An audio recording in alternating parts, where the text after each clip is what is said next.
नमस्कार मंडळी, आमची माती आमची माणसं या चॅनलमध्ये पुन्हा एकदा आपलं सर्वांचं स्वागत आहे. आणि आजसुद्धा अतिशय महत्त्वाचा विषय आहे आणि तो म्हणजे कृषी मूल्य आयोग. तर मंडळी, शेतकऱ्यांच्या मालाला रास्त भाव मिळाला पाहिजे आणि भारतामध्ये महाराष्ट्रामध्ये कृषी मूल्य आयोग आहे आणि त्या कृषी मूल्य आयोगाचं काम आहे की शेतकऱ्यांना जो काही खर्च येतो किंवा शेतकऱ्यांना जो हमी भाव मिळत नाही किंवा शेतकऱ्यांचा इतका मोठ्या प्रमाणात जो खर्च होतो तर त्याला योग्य भाव मिळाला पाहिजे. कृषी मूल्य आयोग काय काम करतो आणि या कृषी मूल्य आयोगाने काय करायला पाहिजे, गाव खेती योजनेमधील कृषी मूल्य आयोग कसं काम करेल आणि त्यामुळे शेतकऱ्यांना कसा बाजारभाव मिळू शकतो आणि शेतकऱ्यांना कसा न्याय मिळू शकतो याबद्दलचाच आजचा व्हिडिओ आहे. याबद्दलची माहिती सांगत आहे गाव खेतीचे संशोधक डॉक्टर इंजिनियर अर्जुन तोरवणे. शेतकऱ्यांच्या समस्या सोडवण्यासाठी ही गाव खेती संकल्पना तयार केली आहे. याच्यात ज्या महत्त्वाच्या बाबी आहेत त्या आपल्यापर्यंत पोहोचवण्यासाठी मी थोडासा प्रयत्न करतोय.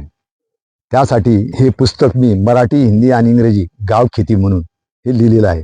याच्यात आता ही जी काही शेतकऱ्यांची शेती आहे या शेतीमध्ये अनेक प्रश्न आहेत, परंतु त्यांचे उत्तरं आजपर्यंत वास्तववादी शासनकर्त्यांना आणि राज्यकर्त्यांना मिळालीच नाहीत. आता हे जे काही प्रश्न आहेत म्हणजे शेतकऱ्यांच्या समस्या सोडवणे, यासाठी माननीय नरेंद्र मोदींनी डबलिंग दी फार्मर्स इन्कम, शेतकऱ्यांचे उत्पन्न दुप्पट करून टाकू, हा जुमला केला 2018 मध्ये. कारण मोदींनी 2014 मध्ये शेतकऱ्यांचे उत्पन्न दुप्पट करणार या जुमल्यावर ते पंतप्रधान झाले. त्याच्या आधी 2005 मध्ये आपल्याच राज्यकर्त्यांनी शेतकऱ्यांच्या समस्या सोडवण्यासाठी स्वामीनाथन आयोगाची स्थापना केली. परंतु या दोन्ही आयोगांनी शेतकऱ्यांच्या समस्या काय आहेत नेमकं हेच त्यांना कळालेलं नाही.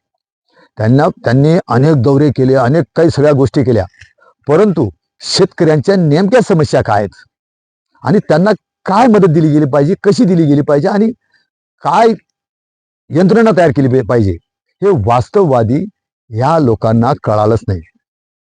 का कळालं नाही याच्या मागची मोठी पार्श्वभूमी अशी आहे की हे सर्व एसी मध्ये बसून काम करणारी मंडळी आहे. अनेक ठिकाणी यांनी भेटी दिल्या, तर भेटी देताना यांनी वास्तवात कधी शेती कशाशी खातात हेच माहीत नाही, शेतकऱ्यांचं कुळ आणि मूळच माहीत नाही. तर मग शेतकऱ्यांच्या समस्या सोडवण्यासाठी हे वास्तववादी नियोजन सांगू शकत नाही. तरी पण स्वामीनाथन साहेबांनी 2005 मध्ये त्यांनी बऱ्यापैकी सूचना दिल्या शासनाला आणि त्या सूचनानुसार शासनाने 2005 मध्ये कृषी मूल्य आयोग याची स्थापना केली. कृषी मूल्य आयोग स्थापनेचे निर्देश हे स्वामीनाथन आयोग साहेबांचेच होते. म्हणजे त्यांनी पण 5 पुस्तके लिहिली आणि 5वा जो अहवाल होता तो स्वीकारला गेला. मग शेतकऱ्यांच्या समस्या तर सोडायच्या आहेत म्हणून शासनाने कृषी मूल्य आयोगाची स्थापना केली. या आयोगाचे मुख्य काम म्हणजे देशात उत्पादित होणारे कृषी उत्पादन, त्यांचा प्रत्यक्ष खर्च म्हणजे शेतकऱ्याचा प्रत्यक्ष खर्च किती होतो हे पाहणं होतं.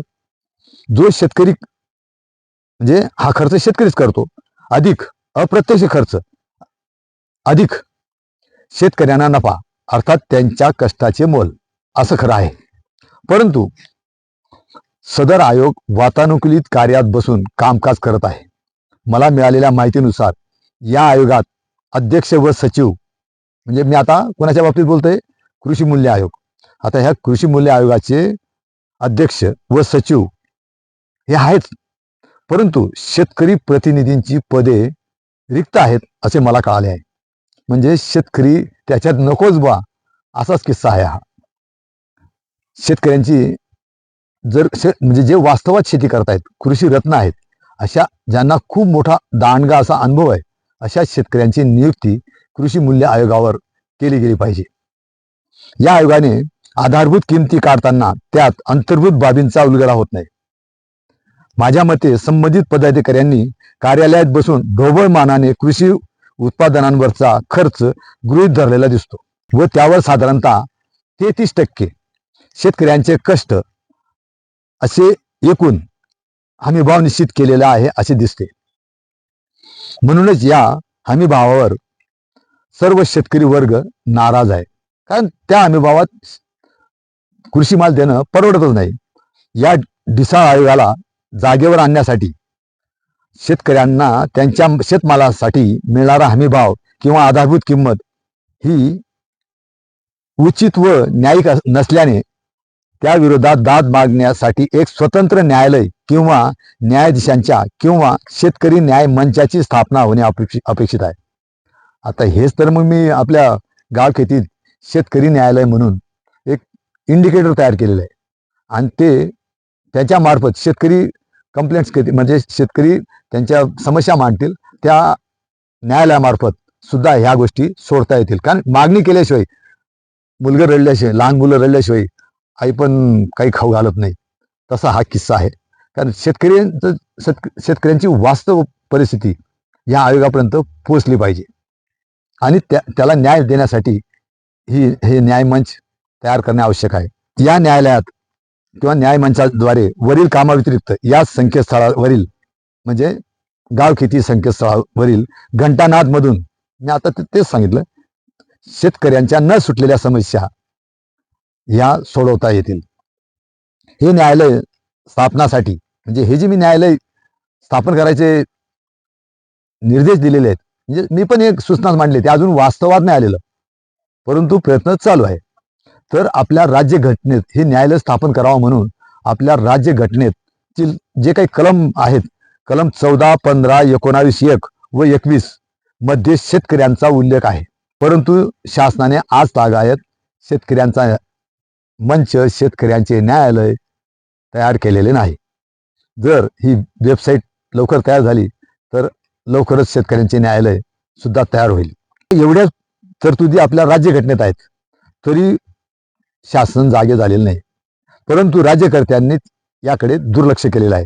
ही बाब अंमलात आणणे हे बुद्धी पुरस्कार टाळले जात आहे असे दिसते. नक्कीच जे आपल्या राज्यघटनेने सांगितले, देशाच्या घटनेने सांगितले, ते सुद्धा शासनकर्ते किंवा राज्यकर्ते करायला तयार नाहीत. अहो, गावातील कर्मचारी सुद्धा नाहीत. म्हणजे जे राज्यघटनेने आपल्याला प्रत्येक गावाला कमीत कमी 13 कर्मचारी दिले आहेत, ते कर्मचारी सुद्धा नाहीत. हा विषय बदलून जाईल म्हणून मी या ठिकाणी परत तो आपल्याला सांगतो, शेतकऱ्यांना न्याय देण्यासाठी कायदे करण्याचा अधिकार राज्यघटनेतील कलम 323 ब व म समाविष्ट आहे. आज आपण जर खेड्यापाड्यातून सर्वेक्षण केले तर आम्हा शेतकऱ्यांना, म्हणजे मी पण शेतकरीच आहे म्हणून मी आम्हा शब्द वापरतोय, आम्हा शेतकऱ्यांना या जगात न्याय मिळत नाही असा सूर मोठ्या टक्केवारीत ऐकू येतो. एवढेच नाही तर सर्व मिळून सुयोग्य पद्धतीने नियोजनपूर्वक स्वार्थासाठी सर्वसाधारण व्यक्तीपासून ते व्यापारी, राज्यकर्ते आमचे म्हणजे शेतकऱ्यांचे शोषण करीत आहेत. कारण एकदम कमी किमती जात आहे, म्हणजे शेतकऱ्यांचे शोषणच आहे. जो कष्टाचा मोबदला मिळायला पाहिजे तो मिळत नसल्याने हे शेतकऱ्यांचे शोषणच म्हटलं जाईल. हे थांबवण्यासाठी शेतकरी न्यायालय असणे आवश्यक आहे. असे जवळजवळ 92% आम्ही जो सर्वे केला तर 92% लोकांना वाटतं की शेतकऱ्यांचे न्यायालय तयार झाले पाहिजे. माझ्या मते राज्यकर्त्यांची इच्छाशक्ती नाही तर हे न्यायालय फक्त गावखेती संकल्पनेत मात्र आपोआप तयार होणार आहे. सदर न्यायालय मार्फत हमीभाव कायद्याने बंधनकारक करणे शक्य आहे आणि तसेच शेतकरी जगू शकतो. अन्यथा शेतकऱ्यांच्या आत्महत्या ह्या चालूच राहतील आणि प्रत्येकाला ऐकू येत जातील. आता बघा, हमीभावाबद्दल मी एक स्पेशल व्हिडिओ बनवलेला आहे. तो हमीभाव कसा मिळेल, काय मिळेल, त्याची रचना काय होईल, याच्यात मी आता वेळ घालत नाही. तर आपल्याला मी थोडा सांगतो की आज हमीभाव कसा काढायचा. या बाबतीत अनेक मतप्रवाह आहेत, परंतु प्रत्यक्ष जागेवरील ताळेबंद म्हणजे ग्राउंड एक्सपेंडिचर रिपोर्ट तयार होत नाही. तोवर सर्व भूलथापा आहेत असे वाटते. आता बघा, यासाठी मी जे हमीभाव हा जो व्हिडिओ तयार केला आहे याच्यात अगदी स्पष्ट उल्लेख केलेला आहे. याच्यात दोन बाबी आहेत. सध्या कुठलीही यंत्रणा नाही म्हणून एका जिल्हा स्तरावर जिल्ह्यात समजा 4 ते 5 तालुके असतात, त्या तालुक्यातून कशी यंत्रणा तयार करायची याचं मी मुद्देसूद विवेचन केलेलं आहे. त्यामुळे मी या ठिकाणी आपला वेळ घेत नाही. तर हा हमीभाव सहज देता येतो. म्हणजे फक्त त्यासाठी आवश्यक यंत्रणा, समजा जर कधी ही शासनाने गावखेती संकल्पना लागू केली तर हमी भावाचा हा जो मोठा तिढा आहे हा सहज सुटणार आहे. कारण प्रत्येक म्हणजे एक शेतकरी केंद्रबिंदू मानून प्रत्येक शेतकऱ्याचा खर्च लिहिला जाणार आहे. प्रत्येक शेतकऱ्याला किती पैसे मिळाले अगदी इत्थंभूत माहिती ह्या आपल्या गावखेती संकल्पनेत असणार आहे. त्यामुळे काय होईल की नेमकं शेतकऱ्यांना उत्पादन किती आलं हे सगळा जो डाटा आहे तो मिळाल्यामुळे हमीभाव निश्चित करणे सुद्धा शासनाला सोपे होणार आहे. ही यंत्रणा म्हणजे गावखेती वेबसाईट, ही वेबसाईट लवकर तयार करण्याचा आमचाही प्रयत्न चालू आहे. संपूर्ण देशात पीक विविधता वेगवेगळी आहे. नैसर्गिक भौगोलिक परिस्थितीमुळे प्रति हेक्टरी उत्पादकता सुद्धा वेगवेगळी आहे. यामुळे पिकांचे उत्पादन खर्च सुद्धा वेगवेगळे आहेत. बरोबर आहे अगदी. कारण धुळे जिल्ह्यात जर कधी खर्च 100 रुपये लागत असेल तर तोच नाशिक जिल्ह्यात 110 रुपये लागू शकतो. अशा अनेक गोष्टी आहेत. यामुळे पिकांचे उत्पादन खर्च सुद्धा वेगवेगळे आहेत. याकरिता प्रत्येक राज्यात स्वतंत्र कृषी मूल्य आयोगाची स्थापना करणे आवश्यक असून काही राज्यांमध्ये कृषी मूल्य आयोगाची स्थापना केलेली नाही. या आयोगांवर अध्यक्ष म्हणून अनुभवी हुशार शेती तज्ञ शेतकऱ्यांची नियुक्ती व त्यांना मदतनीस म्हणून 2-3 शेतकरी, तेही कृषी रत्न कृषी अभियंता रत्न सारखे शेतकरी यांची सुद्धा नियुक्ती होणे गरजेचे आहे. म्हणजे हे कशासाठी तर ते वास्तव लोकांपर्यंत पोहोचावं हाच उद्देश आहे, फक्त बाकी दुसरं काही नाही. आवश्यक तज्ज्ञ मंडळीची कर्मचाऱ्यांची नियुक्ती करणे सुद्धा आवश्यक आहे. आता माझ्यामध्ये बऱ्याच वर्षापासून ह्या शेतकऱ्यांच्या नियुक्त्या झालेल्याच नाहीत. म्हणजे शेतकरी प्रतिनिधी जे पाहिजे कृषी मूल्य आयोगावर ते त्यांची नियुक्तीच केलेली नाहीत असं पण निदर्शनास येतं. राज्य कृषी मूल्य आयोगाच्या कामकाजावर लक्ष देण्यासाठी केंद्रीय कृषी मूल्य व कृषी आयात निर्यात आयोगाची स्थापना करून त्याचाही अध्यक्ष शेतकरीच पाहिजे, तोही तज्ज्ञ शेतकरी पाहिजे. हा जो न्यूनतम हमी भाव काढण्याची ही जी प्रक्रिया आहे, जर कधी गाव खेती संकल्पना लागू झाली, मी काहीतरी सांगावं म्हणून सांगत तर वास्तववादी सांगतोय, जर ही गाव खेती संकल्पना लागू झाली तर प्रत्येक शेतकऱ्यांचा पीक उत्पादन खर्च हा प्रत्येक शेतकऱ्याचा निघणार आहे. मग तो तालुका लेवलला एकत्र आपोआपच होणार आहे, जिल्हा लेवलला आपोआप होणार आहे, राज्य लेवलला सुद्धा आपोआप, आणि एवढंच नाही तर देश पातळीवर सुद्धा यांची आकडेवारी सगळी एकत्र तयार होणार आहे.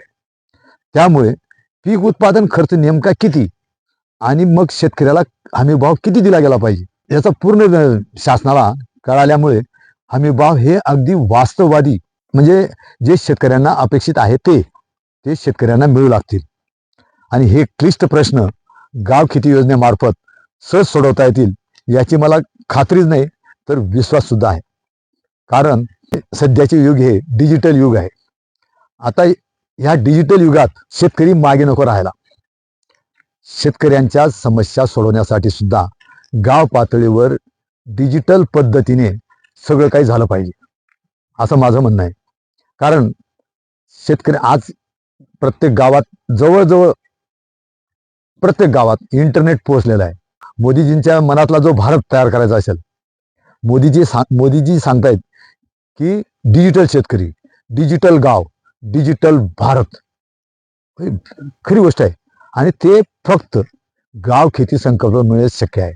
आणि हे हमीभाव सारखे क्लिष्ट प्रश्न सुद्धा मार्गी लागतील याची मला शाश्वती आहे.